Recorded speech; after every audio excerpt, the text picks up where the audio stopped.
Hello दोस्तों, आप सब कैसे हैं। उम्मीद करते हैं अच्छे होंगे।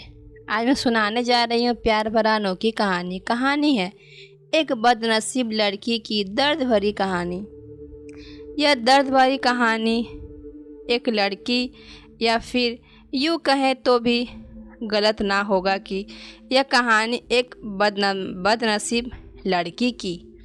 वैसे इस दुनिया में लड़की होना ही जीवन में काफ़ी कठिन बना देता है, और जब दिखने में अच्छे ना हो, पढ़ाई लिखाई में भी अच्छे ना हो, तब सोचिए कठिनाई का लेवल क्या होता होगा। संध्या बचपन से ही पढ़ाई लिखाई में कमज़ोर थी। रंग उसका सांवला था, नाक नक्शा भी बाकी लड़कियों की तुलना में इतना खास नहीं था। ऊपर से भगवान ने दांतों की बनावट भी टेढ़ी मेढ़ी दी थी। जब संध्या छोटी थी तो बचपन स्कूल के बच्चे चिढ़ाते, बड़ी हुई तो गली मोहल्ले के लोग उसे देखकर मुंह फेर लिया करते। कभी भी उसका दोस्त बनने के लिए तैयार ना था। उसके रिश्तेदार भी कुछ खास उसे भाव दिया नहीं करते।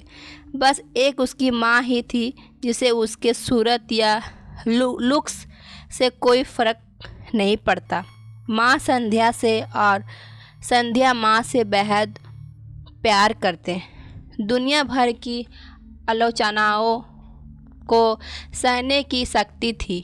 माँ संध्या के लिए जब कोई उसे डफर बोलता देता या जब कोई उसे बदसूरत बोल देता, तब संध्या को शादी के लिए दिखने आए लोग उसे बिना पसंद किए लौट जाते। यहाँ तक कि जब खुद के पापा ही उसे मनुष्य बोल देते, तब माँ ही तो थी जो उसे समझती कि लोगों के बोलने से क्या होता है। तू तो मेरी प्यारी बेटी है। भगवान के किए इतने सारे अन्यायों के बावजूद संध्या जीना सीख गई थी। वह खुश रहना सीख गई थी। जो भी गिने चुने लोग उससे बातें करते, उन्हें चुटकुले सुनाकर हंसाया करती और खुद भी ठहाके लगाकर हंसा करती। इसके अलावा एक और बहुत बड़ी खूबी थी संध्या के, उसे खाना बनाने में बहुत मज़ा आता था। और ना सिर्फ खाना बनाने में मज़ा आता था, उसका बनाया खाना खाकर लोगों को जो स्वाद आता वह उनको तृप्त कर जाता था। और यह उसमें अपने आप तो नहीं आया था। दुनिया के ठुकराए जाने के बाद उसने अपना सारा समय खाने की रेसिपीज़ की किताबें, रेडियो शोस और टीवी चैनल और समाप्त कर दिए थे। संध्या की तारीफ तो कोई भी नहीं करता, लेकिन उसके हाथों के बने खाने की तारीफ वह हर व्यक्ति करता जो उसे चखता। इस एक गुण की वजह से संध्या अपने आजू बाजू की औरतों में फेमस हो गई थी, क्योंकि जिसे भी खाना पकाना सीखना हो या कुछ नया पकवान बनाना सीखना हो तो वो संध्या के पास आती और संध्या भी खुशी खुशी उन्हें सब सिखाती। उसके पास आने वाली औरतें अच्छा खाना बनाना सीख जाती, लेकिन लाख कोशिश करने के बाद भी संध्या के हाथों का वह जादू जो सबको तृप्त कर जाता, वह कोई ना सीख पाता। संध्या की ज़िंदगी इन्हीं उतार चढ़ावों के साथ कट रही थी। एक बार फिर से माँ बाप ने जी तोड़ कोशिश करके एक फैमिली को संध्या को देखने के लिए मना लिया था, और अगले दिन लड़का संध्या को देखने आने वाला था। संध्या को इस बात की खबर होने पर वो दुखी और गुस्सा हो गई थी कि बिना उसे पूछे पता नहीं क्यों माँ बाप लड़कों को बुला लेते हैं और उसका मजाक बना देते थे। माँ ने संध्या को समझाया था कि ऐसा ही होता है, कोई भी बेटी अपने माँ बाप के यहाँ हमेशा नहीं रहती, उसे एक दिन शादी करके जाना ही पड़ता है। अगले दिन संध्या सुबह सुबह ही लड़कों वालों के आने से पहले ही सज संवर कर कहीं निकल गई थी। उस दिन लड़के वाले घर आकर माँ बाप को बहुत खरी खोटी सुनाई गए।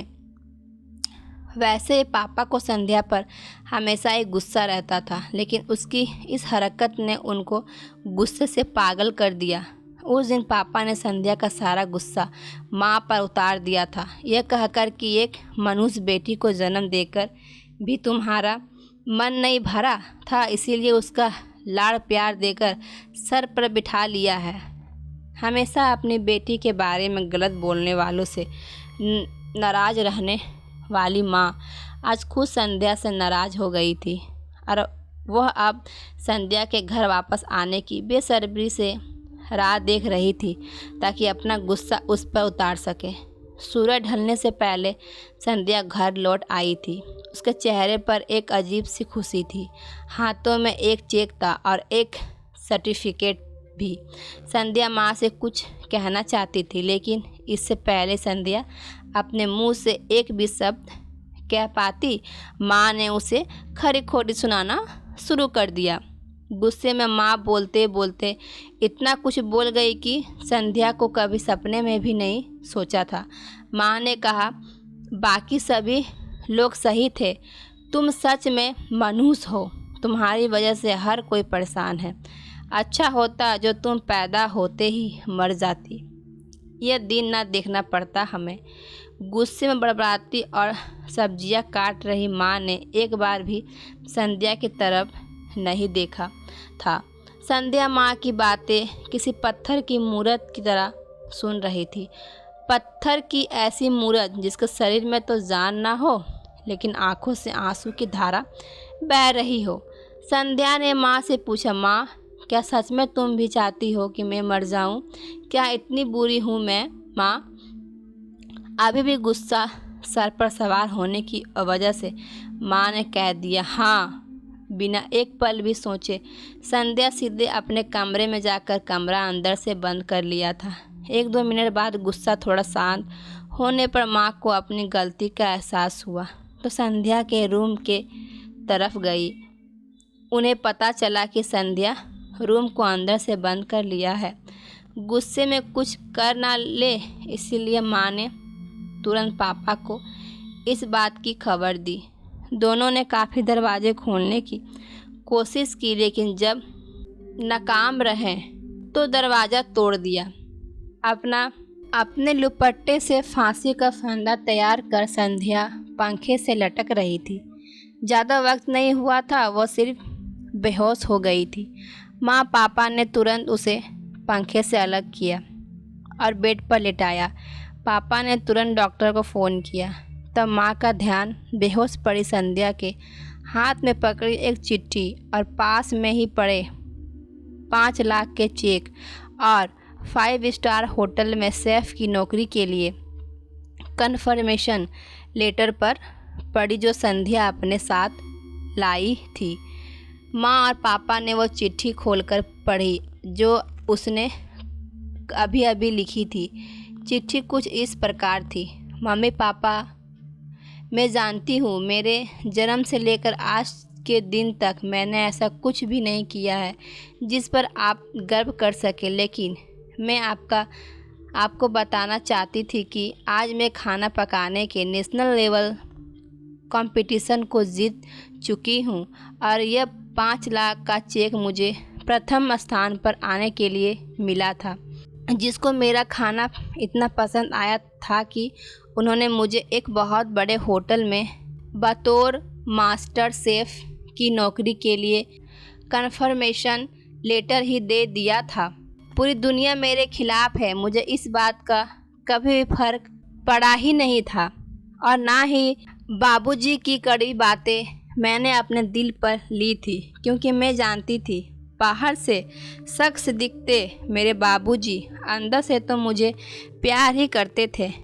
प्यार ना करते होते तो बिना मांगे मुझे कपड़े, मिठाइयाँ, पटाखे यह सब ना ला कर देते। माँ के प्यार को कोई क्या बयां कर सकता है?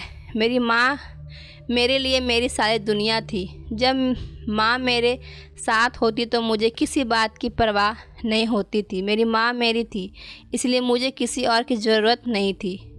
मेरी माँ मेरे साथ नहीं है तो मेरी दुनिया मेरे साथ नहीं है। इसीलिए मैं आज दुनिया को ही अलविदा कह कर जा रही हूँ। मैं जानती हूँ अपने कभी नहीं कभी भगवान से यह दुआ ज़रूर मांगी होगी कि अगले जन्म में मेरे जैसी औलाद ना मिले, लेकिन मैं हमेशा यह प्रार्थना थी कि अगले जन्म में तो क्या मेरे हर जन्म में मुझे अपने जैसे ही माता पिता मिले। और आज भी यह प्रार्थना करके उस भगवान के पास जा रही हूँ। चिट्ठी पढ़ते पढ़ते माँ और पापा सर से पाँव तक पछतावे में डूब गए थे और बेहोश पड़ी संध्या के सर पर हाथ फेरते फुट फुट कर रो रहे थे। दोस्तों, पूरी कहानी पढ़ने के धन्यवाद। मैं जानता हूँ यह कहानी आपको दिल को छू गई है। मैं उम्मीद कर सकता हूँ कि अब आप जाने अनजाने में किसी भी व्यक्ति का उसके बाहरी लुक्स की वजह से दिल नहीं दुखाएंगे। तो दोस्तों, ये दर्द भरी कहानी आप सभी को सुन के कैसे लगे? आप अपने साथ दोस्तों को शेयर करें, प्लीज़ लाइक करें, सब्सक्राइब करें। धन्यवाद।